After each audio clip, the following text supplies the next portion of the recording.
মমতা ব্যানার্জির তৃণমূল কংগ্রেসের সরকার গোটা রাজ্য জুড়ে চুরি আর লুঠের সরকার উপহার দিয়েছে বাংলার মানুষকে। এটা আমরা দেখেছি। সততার বদলে দুর্নীতির সরকার উপহার দিয়েছে। চাকরি চুরি, কয়লা চুরি, গরু চুরি সব দেখেছি। এবারে নতুন আর একটা চুরি দেখব। এবারে ছোট লাল বাড়ি, এবার নবান্ন থেকে চুরি হয়েছে। এবার ছোট লাল বাড়ি কলকাতা পুরসভা, সেই কলকাতা পুরসভা যাকে একসময় তৃণমূল কংগ্রেসের লোকেরা চোর পরেশান বলতো, সেই চোর পরেশান এবার চুরি হয়েছে, চাকরি চুরি। এবার ফিরহাদ হাকিমের পালা। ফিরহাদ হাকিমের কলকাতা কর্পোরেশনে দেখা গেছে যে চাকরির পুরসভার যে নিয়োগ বিজ্ঞপ্তি দিয়েছে, কলকাতা পুরসভার নিয়োগ বিজ্ঞপ্তি, সেই নিয়োগ বিজ্ঞপ্তিতে বিস্তর অসঙ্গতি। আর এই বিস্তর অসঙ্গতি নিয়ে কলকাতা হাইকোর্টে মামলা হয়েছে।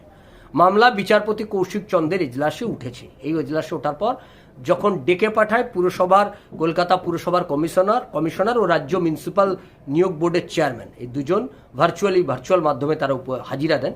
ওখানে তারা দেখা যায় যে ওই যখন বিচারপতি কৌশিক চন্দ্র যখন জানতে চাইছিলেন গোটা বিষয়টা নিয়ে, পরস্পরের ওপর দায় ঠেলে দিতে চাইছে। অর্থাৎ কলকাতা পুরসভা তিনি কিছু দায় নিতে চাইছেন না, আর রাজ্য মিউনিসিপ্যাল বোর্ডের চেয়ারম্যান তিনিও কিছু দায় নিতে চাইছেন না। অর্থাৎ মিউনিসিপ্যাল বোর্ড দায় চাপাতে চাইছে পুরসভার ওপর, পুরসভা দায় চাপাতে চাইছে মিউনিসিপ্যাল বোর্ডের ওপর।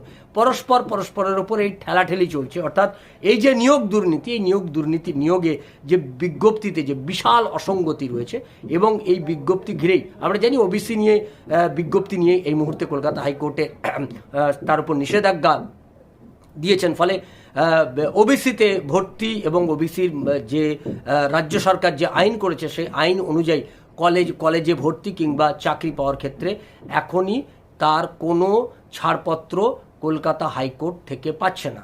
আদালত তার কোনো ছাড়পত্র দেয়নি। এবার নতুন করে এই কলকাতা পুরসভার নিয়োগ বিজ্ঞপ্তিতে যে দুর্নীতির আভাস পাওয়া যাচ্ছে, যে অসঙ্গতির আভাস পাওয়া যাচ্ছে, সেক্ষেত্রে কলকাতা হাইকোর্ট এ ব্যাপারে কী রায় দেয় আমাদের নজর থাকবে। যে ববি হাকিম তিনি এক্ষেত্রে আবার নতুন করে দুর্নীতির সঙ্গে জড়িয়ে পড়ে কিনা তার পুরসভা, আমাদের সেদিকেও নজর থাকবে।